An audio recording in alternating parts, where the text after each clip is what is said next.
The evening is about jazz as the metaphor of a new art and science of collaboration. The question is, what is best suited in this world, the world as we know, an uncertain world? And we might have images in our brain when we think about organizations and strategy that are linked implicitly with the metaphor of the classical orchestra with prescribed musical scores, a single conductor as a leader, and sort of top-down control and so on.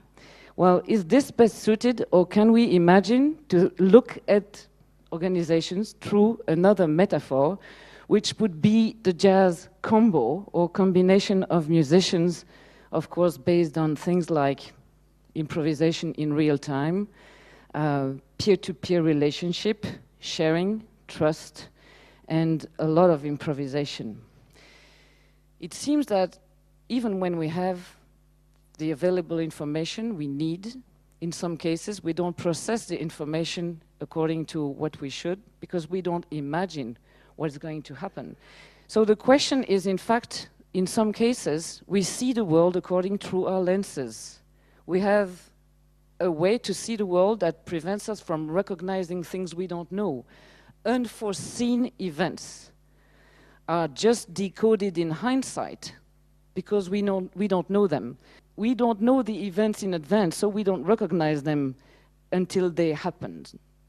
So we have a repertoire of patterns in our mind that determines the way we will look at a situation and the decision we will make and the way we will act. And so this evening is about perception, and we don't pretend to tell any truth, but present a point of view. Why do we need new metaphor then? Because shifts happen. There is a one-letter difference. And shift happens. It means that, in fact, we might be in a sharp curve where a certain world is declining. The old economic, political, institutional, even the educational world might be declining on one side of the curve, and another world might be emerging because of some people who have the courage and the intelligence and the imagination to make this new world emerge with new business models, new form of business, new form of social innovation, and so on. We propose to look at 3 revolutions that are underway, and it is possible that we still apply the old rules that we learned in business schools, as if the world was stable, as if it was a chess game, but maybe another game is underway. Of course, there is this imperative. The imperative is to, well, create the conditions under which, in fact, those people with brilliant minds, talents, knowledge are going to collaborate in an effective way in order to create something else than collective stupidity, as we say, collective intelligence. And it means that we have to, of course, go beyond all the boundaries we know. Boundaries inside our head, but boundaries cross-silo, cross-companies, cross-sector, cross everything, so that, in fact, we see that it is true, there is a shift from a vertical world based on silo, power of status, to a world which is much more based on hubs and nodal companies, networks, which means that everything is based on distribution, sharing of information, sharing of knowledge, sharing of energy. And this changes everything in terms of way we have to behave. So it means that in terms of leadership, there is a shift from the power of status to a way to have a human-centered leadership, which encourages the joy of creation among transdisciplinary teams.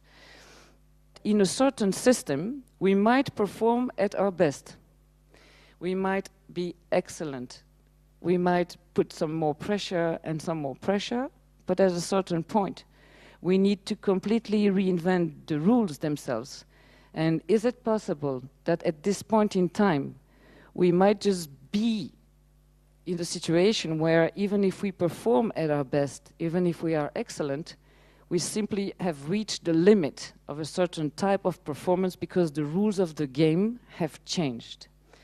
We have been creating this workshop on jazz and management because we have lived with companies for the last 20 years which are functioning and dysfunctioning, have organizations which are enabling or disabling, etc. So let's point 6 points very quickly so that even for those who don't know anything in jazz, you may take advantage of the session. We will introduce now, well, the metaphor of jazz. And Jean-Louis, if you want to come.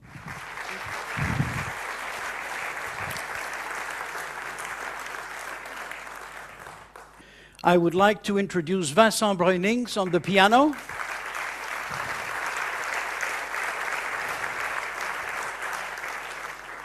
Vincent is in his 30s, and it's important because of the name of the band that will be told to you later on. The second musician I would like to introduce is Félix Simtain, a legendary drummer.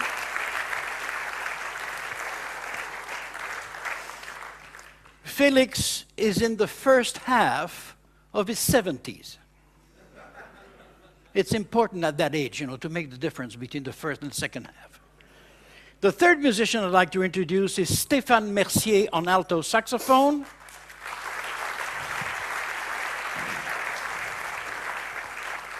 Stéphane is in his 40s. And last but not least, ladies and gentlemen, Jean-Paul Estiévenard on trumpet.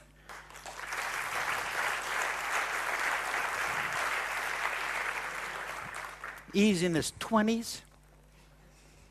And on bass, yours truly, in the second half of his 70s. So this is why we call the band the Generation 5. Because we are a living demonstration that generation can work together and have fun. So what we're going to do is show you how within a structure we can be totally free to improvise. Okay?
Thank you.